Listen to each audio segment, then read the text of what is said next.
Hello guys, Team Lucky is here.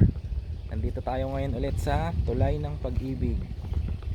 Kasama ko ang aking mag-ina.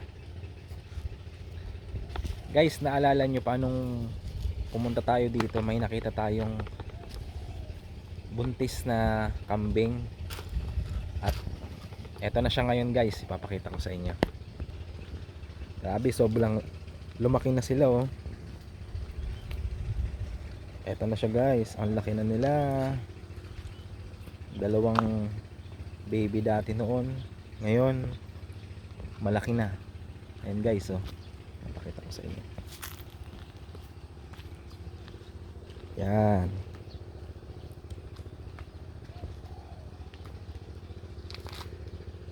Ayan guys sila oh, nagpapahinga sila, kakatapos lang siguro nilang kumain. Ngayon lang ulit kami nakapunta dito guys kasi dala ng panahon, maulan. At ngayon medyo maaraw na. Ayan, kung mapapansin nyo, tirik na tirik yung araw.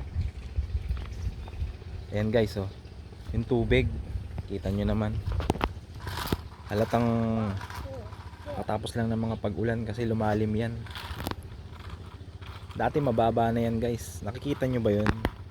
Yung parang semento na yun. Dati guys, ano, matangkad yan. Ngayon oh, halos maanuhan na ng tubig. Yan guys, ayun oh. Bali nga po, pumasyal nga pala kami dito ngayon kasi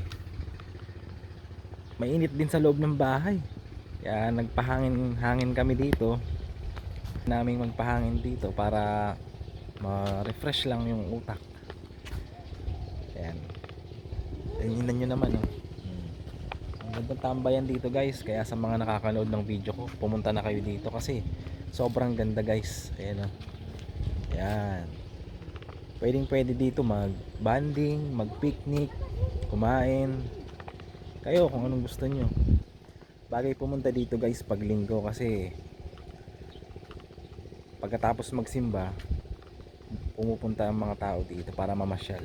Kami din, pumupunta din kami dito pagka linggo, pagkatapos namin magsimba kasi tumatambay kami dito. Ayan.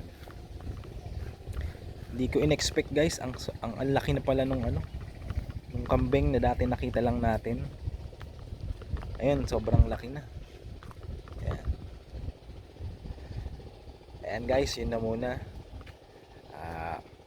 Huwag niyong kalimutang mag-subscribe Team Lucky 3 at paki-like and share na lang guys ng mga videos namin para support na lang sa amin. See you guys on our next video. Bye bye.